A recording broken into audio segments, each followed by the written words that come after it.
Hello everyone and welcome to my free-to-play Rares Only Plus challenge. In this series I will be progressing through the game using champions who are rare, uncommon, and common, as well as any champion who is free and permanently accessible to all players. This challenge excludes temporary promotional champions like Rathalos Blademaster, as well as any temporary fusion. So with all that out of the way, let's dive in.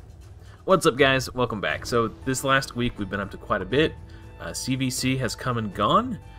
My clan lost, however, I put up an impressive 103,347 clan vs. clan points. I went pretty hard. I did everything I could to help contribute to my clan. So I'm pretty proud of that. I accomplished this mainly by booking my High Katoon and then just playing the crap out of the game.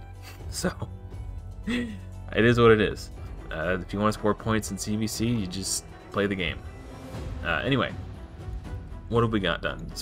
Basically spent all week farming Minotaur, trying to get my masteries done for my clan boss team. I got a few more missions done, but I keep getting stuck on these stupid potion keep. If I was planning better, I could get these done more quickly, but unfortunately I'm not really the planning sort in terms of that type of thing.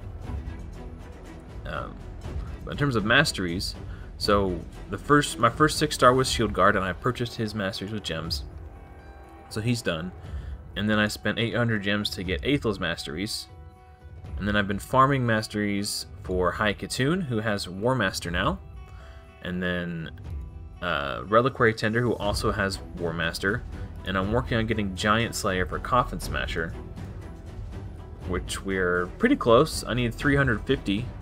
So about 120 more scrolls. The reason he's so far behind Reliquary Tender and High Katoon is because I started off farming masteries for War Maiden, and then obviously it looks like halfway through, but it's really more like a third of the way through, considering how many scrolls it takes to get to the end.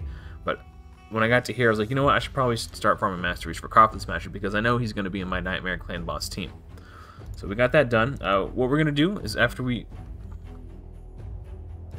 go down here to Giant Slayer, I'm gonna come over here and get Sniper and Master Hexer. The reason these two abilities are particularly powerful for Coffin Smasher, Sniper gives him an extra 5% chance to apply debuffs. And he currently has a 30% chance to apply the decrease attack on his A1 per hit. So instead of having a 30-30-30, it's going to be 35-35-35. So he gets a lot more value from Sniper on his A1 than most other champions would. And he also gets value from Sniper on his A2 because he normally only has a 75% chance to place the HP burn, so Sniper puts it up to 80. And then Master Hexer, whenever the decrease attack is placed by his A1 or the HP burn is placed by his A2, each of these will have an extra 30% chance to apply for an additional turn, so 3 turns instead of 2. So that's going to go a massively long way towards increasing his consistency and being both a decrease attack champion as well as an HP burner and clan boss. So every time Master Hexer procs on this HP burn, it's worth an extra 75,000 damage. So extremely high value masteries there. Speaking of clan boss, I put in a key. I'll do another one for you guys here. But my first key on Brutal today, I'm in the way, 6.2 million damage. So that times 4 is, what, 24 million? You only need 21 million for the top chest in Brutal. So we have officially achieved a 2-key Brutal. This was against Magic, which is a decent affinity for me. If I get Force, it's going to be a little trickier because Coffin Smasher will have a difficult time placing the decrease attack against Force. Now let's go ahead and jump into a clan boss run real quick. So this is the team I'm using. It's not like a 2-1 speed-tuned team. I'm just using High Katoon to give my champions as much speed and as many turns as possible. So let's jump right into it. I was hoping I'd be able to get Giant Slayer on Coffin Smasher before I used my second key, just to demonstrate, you know, how much damage it's worth. But 82,000 damage from Reliquary Tender's Giant Slayer there, another 82,000 from High Katoon as well. So before I didn't have either masteries on either of those champions, so it's just a ton more damage. We got decreased attack up, no decreased defense, but weaken is on the boss. There's decreased defense. So yeah, 83,000 damage. You see 2 instances of Giant Slayer popping up from Aethel there because each hit of her A1 has a chance to do the damage. That A2 from Coffin Smasher hit for 30,000. I didn't realize you could hit that hard. And I've also got the Cruelty Blessing on my High Katoon. It's only 1 star, but that lowers the clan boss's defense a little bit, and that's giving everyone a little bit more damage.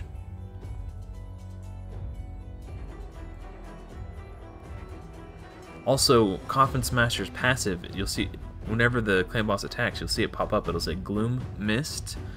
It's reducing the damage from AoE attacks on my team by 5%. So Coffin Smasher is just a huge high-value champion.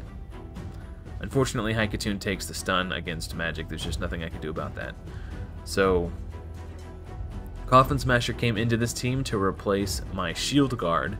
Normally, I made it so Shield Guard would take my stun, or take the stun, because his passive will cleanse the stun off of himself and he'll still get to attack. But other than being able to self-cleanse the stun, he doesn't really bring any other utility to Clan Boss, aside from just doing raw damage. So that's why Shield Guard came out, and now Coffin Smasher's coming in. And hopefully, Coffin Smasher will be able to keep decreased attack on the Clan Boss at all times. He did the HP burn there instead of his A1, which it's extra damage, but it looks like he's going to get another turn thanks to High Katoon. Okay, so now we have the decreased attack, so that was actually pretty clutch. If it wasn't for High Katoon's Speed Aura, her turn meter boost, and her speed buff, Coffin Smasher wouldn't have had enough speed to get that extra turn in there to do the decreased attack before the Clan Boss attacked.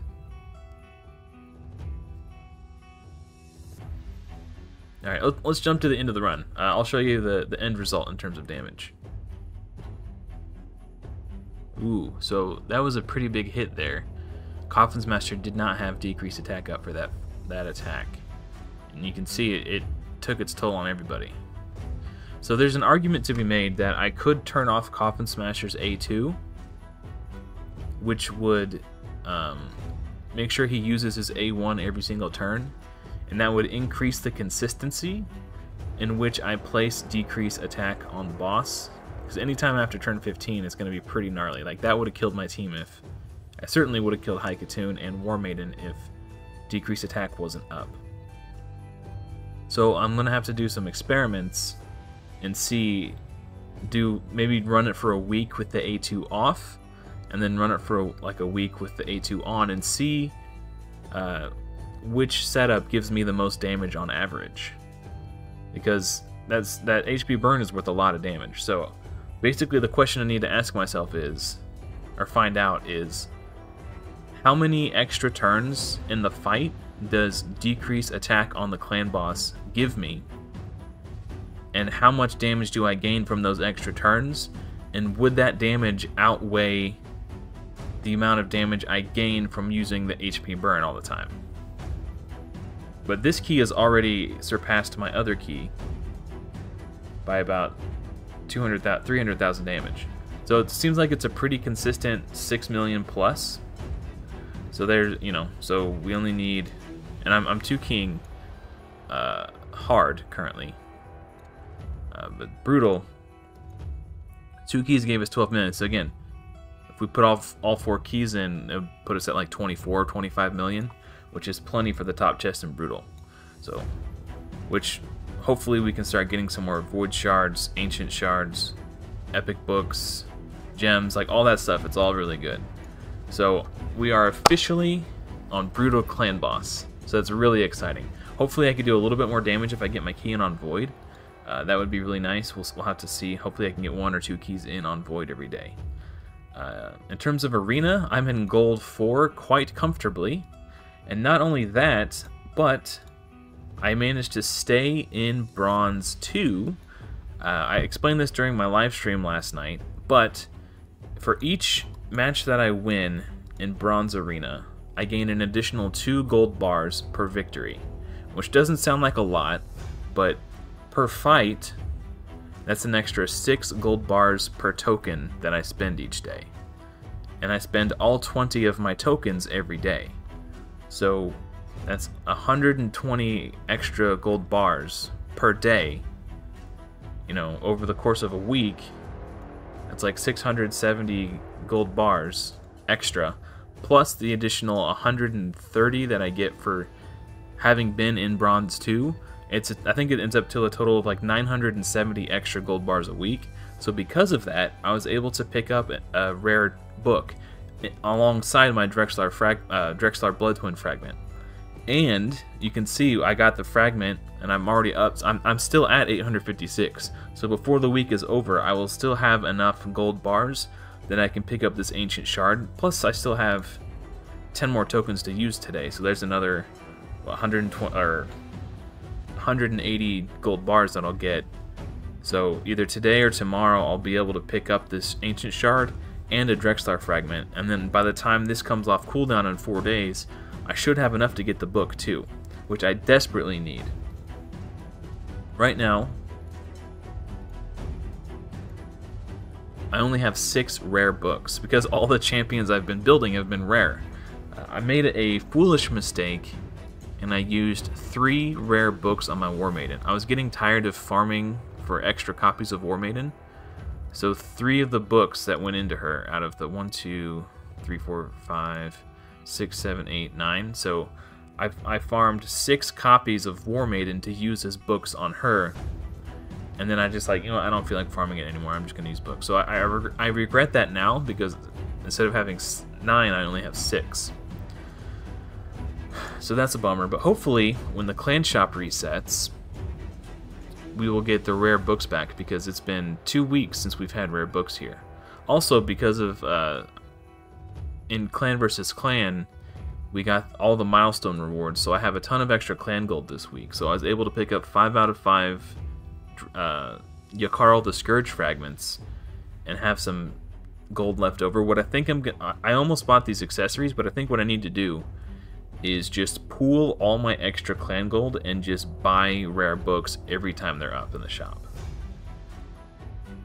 Another thing I could do, and I would not advise this for any other player, but with this challenge specifically, I'm never going to build an epic champion that I pull from shards. So with that in mind, the next epic champion I'm going to build on this account is Dark Elhaine. She takes 9 epic books, 4 there and 5 there. So 9 epic books total. After I build her, I mean, I might build Grush, but by then, you know, I'll probably be on Nightmare Clan Boss and have a ton more epic books anyway. But if you look, I got 1, 2, 3, 4, 5, 6, 7, 8. 8 more epic books just from login rewards between now and the time I get Dark Elhaine. And I'm sitting on 14 total. So I might actually just start booking my rares with epic books. Again, if you're watching this, don't do that. Unless you're also participating alongside me in this free-to-play Rares Only Plus challenge, in which there's some merit to it. But I still need to book my Longsword Torx, who takes like 2 there, 6 there, and 5 there. So that's 13 books for Torx. And then I have Gravechill Killer, who takes 6, 4, and 4. So that's 14. So nearly 30. It's like 30 books that I need to book these 2 champions. It's a lot. So yeah, I'm kind of between a rock and a hard place. There is this rare book coming up right here, so I'll get that in 2 days. But man, books are the thing that's like really slowing me down right now. It's really bottlenecking my progress. So because of that, I was considering not making Torx my next 6-star, but instead doing one of these 2 Armigers. because I've already got their skills booked. I booked these Armigers using duplicate Armigers, so every time I pulled an Armiger from a mystery shard or saw one in the clan shop or the marketplace, I went ahead and bought it and then booked him up. So you can find uncommons here, and anytime I saw Armiger, I got one until I had enough to book both of those Armigers. So he's already booked. So there's some merit to 6-starring an Armiger. But yeah, I've got the food ready. I got 1, 2, 3, 4, 5, and then I've got 20 more 4-stars to feed into these to turn them into 5-star chickens. So at any point I can pull the trigger on making another 6-star. I just haven't yet because I don't have him booked. I'm going to think on it a little more. It's either going to be Toryx or Armiger. I don't think I'm going to do Gravechill Killer just yet because I can already do Brutal. But when I think I'm ready to start pushing up into Nightmare Clan Boss, like once I finally get an Ally Protection Champion, at that point I think I'm going to try to pull the trigger and see if I can push my way up into Nightmare, and at that point is when I will build Gravechill Killer. Or if I decide that I need to progress more in Dragon, and I feel like I need a Poisoner, I might build her then as well. I'm just gonna have to wait and see. Oh, this is embarrassing. So this is what I got. I tried it with my 5 level 40 Incubus. It didn't quite work out, but I'm getting annihilated here. It's not even close. This is going to be the type of thing that I'll slowly get it done as I'm building champions out for Faction Wars. But I'm not even close to beating the first wave.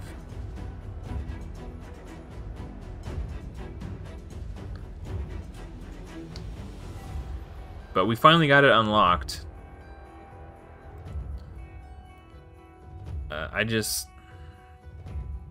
I'm so far off that it's not even worth trying to stress about it.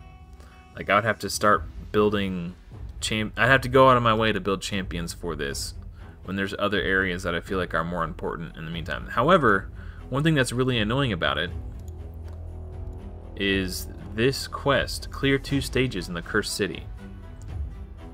Every day that I get this quest and can't complete it is a day that I miss out on this energy refill, which is really annoying. Especially since this slot where you get the energy, these are normally arena or tag arena quests, which I could usually do. Because those ones are like fight in classic arena with a team from a single faction, which is super easy, or the same thing but tag arena, stuff like that. The only ones that are difficult are the ones that say defeat a team against, or defeat a team of a higher power, something like that. But I could usually get those ones done too. I've never not been able to get that one done, but it was obviously a little trickier. In terms of Great Hall, I spent my medals during CVC to get more points. Again, that's another way you can generate a ton of points during CVC. Save up all your Great Hall medals, and then as soon as CVC starts, just start dumping them in. So again, if your primary objective is to get your Arbiter as soon as humanly possible, you want to dump all your medals into one stat and go straight to 10. My goal is not to get my Arbiter as quick as possible, however she is within the parameters of the challenge, so I will be getting her eventually. However, my primary focus is to just make my account as balanced as possible to make gearing my champions easier. In terms of Doom Tower, I did beat Dark Fae, but now I'm stuck on this wave. The Rotos and the Baron, each being protected by a Krisk shield, makes them particularly difficult to defeat.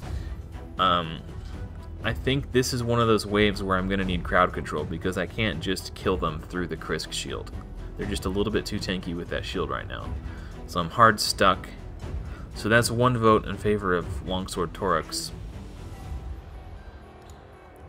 Speaking of Longsword Toryx, he's actually going to be great for me in Fire Knight because I have the blessing Faultless Defense.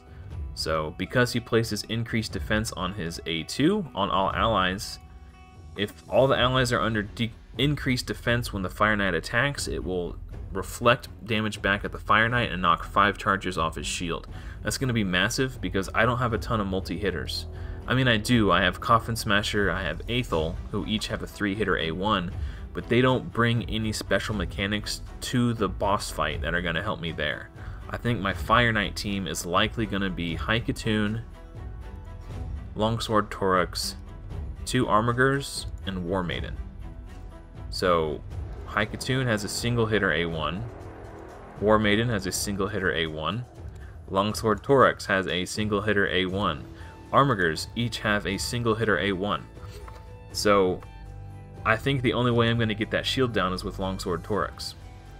And also, he's going to be great for Fire Knight because the crowd control he provides is going to help keep my Armigers alive. Because these guys, even though they are defense-based, their base stats are lower than you'd like them to be. So he does have damage which scales off defense, but his base defense, it's not even 1,000. So he's got 15,000 base HP, which is pretty good for an uncommon. There are rares and epics with less than that.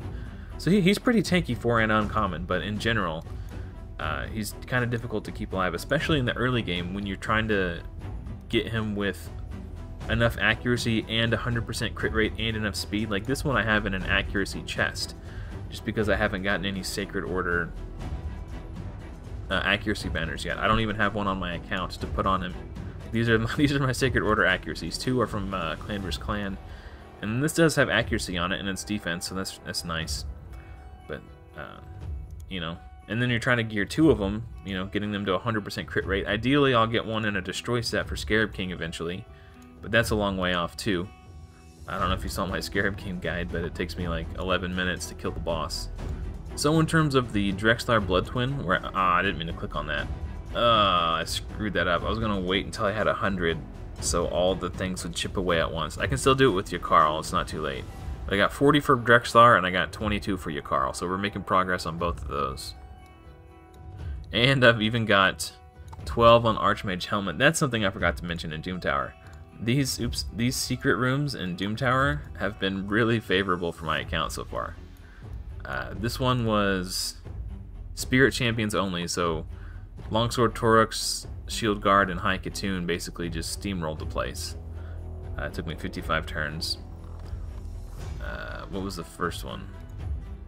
Rare Champions only, so obviously, you know, for this account, that's no big deal. What was this one that gave me so much trouble? Oh, HP Champions only, so that is basically my only champion. So yeah, so struggled a little bit there. Yeah, other than that, also Dark Fae was giving me a little bit of trouble, but I finally was able to beat it. The reason I was having trouble is because of Aethel's masteries.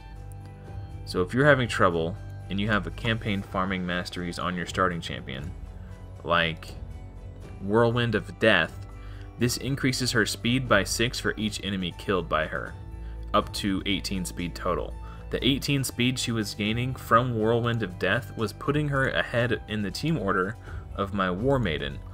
So my Aethel was nuking before War Maiden placed decreased defense. So because I had a free mastery reset, I went ahead and reset her masteries to a strict, pure clan boss build. And because of that, I no longer had the Whirlwind of Death, and I beat it on my first try. So War Maiden put out decreased defense, Aethel nuked, and then I was good to go. So if you're struggling with Dark Fae and you're using a decreased defense champion and you have Whirlwind of Death on whoever your wave nuker is, and they're getting ahead of your decreased defense champion, try resetting their masteries and losing Whirlwind of Death and see if that helps you, because for me that was the issue. Alright, I've been thinking about it long and hard, and I'm gonna go ahead and pop some of these shards. Wish me luck. So what we're looking for from the ancient shards is Myrmidon for ally protection, Gnarhorn for crowd control. I I would love to see a Frozen Banshee for Clan Boss. And those are the main three, I think. I can't think of any others off the top of my head. Void Shards, I would love Bellower for AoE decrease attack. And AoE decrease speed is really good too. Cold Heart is obviously great, and Seducer would be beautiful. That would give me increased defense, block debuffs, and ally attack, or ally protection, sorry. Ally protection for Clan Boss. And I already have a Temptress in my vault. So let's go ahead and pull these shards. Maybe this will change my mind about who I need to 6-star next.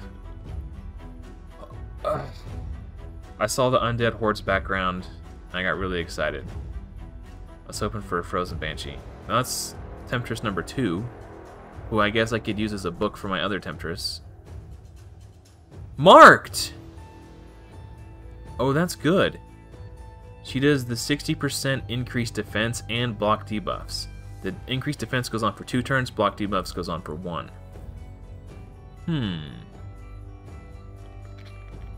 That definitely gives me something to think about. She also has a small decreased defense on the A1, which isn't bad. You know, it's just like a backup in case your primary decreased defense gets resisted. It's just nice to have. Oh, wait.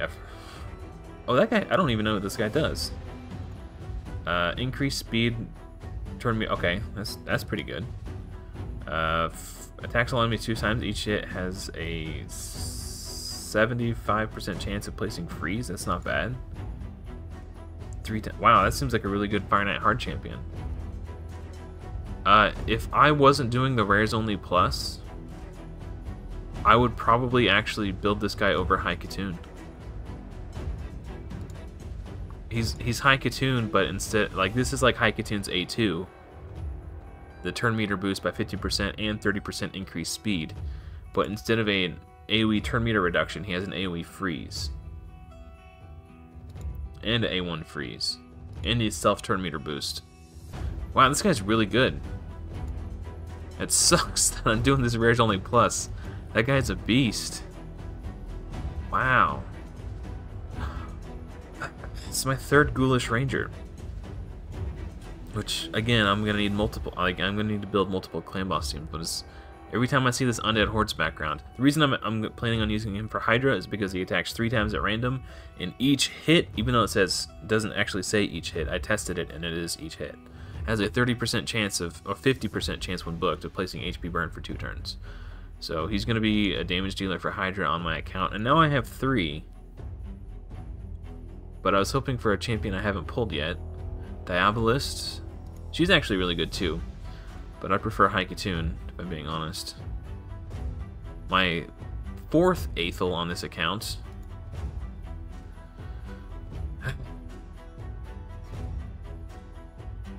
Who is this? Bloodbraid. I don't know what she does.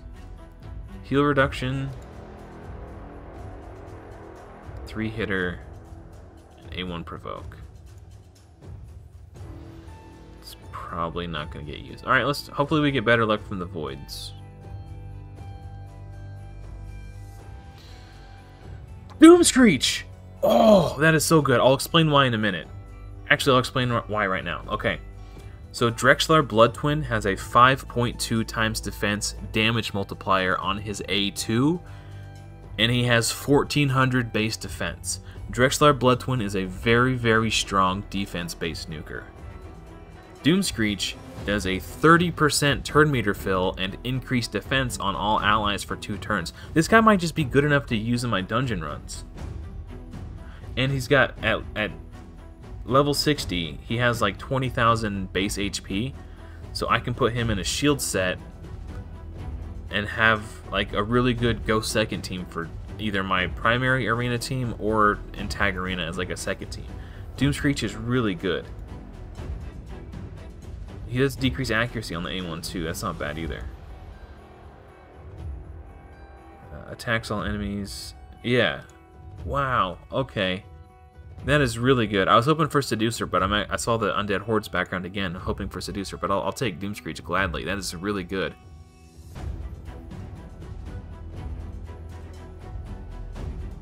I got her last time.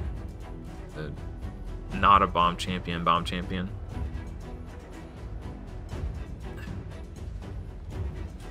He's not terrible. He does the Veil, which is kind of like a soft provoke, if you think about it. If he becomes the only, like, everyone else gets Veil, which means he becomes the target of any single target attacks. And he has increased defense on himself and takes an extra turn. So he makes himself tanky, goes again, gives everyone else Veil. 50% chance provoke on the A1. Oh, if his target's HP percentage is lower than... What? What a stupid A1. It's only got a 50%... Just give him the 50% chance to provoke. It's not a big deal, guys. Actually, you know what? That's actually not that bad. In Magma Dragon. Like, as a backup provoker, just the fact that he can do it on his A1. And as long as I can keep my team healed, I can keep him at 100% HP, then this will actually work. Same thing with Hydra. Okay. Not a garbage champion. He's going to go in the vault for now. Really excited about Doomscreech. A little disappointed that I pulled so many duplicates, but overall, I think that summoning session was a win. Oh, I forgot about Marked. Yeah, that gives me something to think. I got a lot to think about. Honestly. Oh, Marked is needed for the Rosin fusion, too. Huh. He's not trash either. I got a 4-star chicken here. I'll unlock him. Damn, this guy's really good. Wow. Cryodan the Blue. Yeah. He's like Haikatoon mixed with Yakarl the Scourge. Like, it's really, really good. She's just gonna be food, I think. Alright, let's get these good ones in the vaults. And then I might use her as a book later on for my first Temptress if I ever pull Seducer. I guess we can fill out Faction Guardians too. Yeah, my Undead Hordes Faction Guardians is getting stacked. Man, okay. With this in mind, Gravechill Killer, Frozen Banshee, Temptress, and Seducer are all Undead Hordes. So they're all getting the full... If I ever pull Seducer, I'll have a really stacked Faction Guardian boosted Clan Boss team. Wow. That's really cool. Okay, cool. That's going to do it for this one, guys. Thank you so much for watching. If you'd like to keep tabs on this series, make sure you subscribe. Doing so will make sure that my videos show up in your feed every time you open YouTube. It makes it easier for you to find them. If you like the video, give it a like. Doing so helps other players like yourself find this video in the future. With all that out of the way, thank you so much for watching. Hopefully, I'll see you in another video soon, but until next time, happy raiding.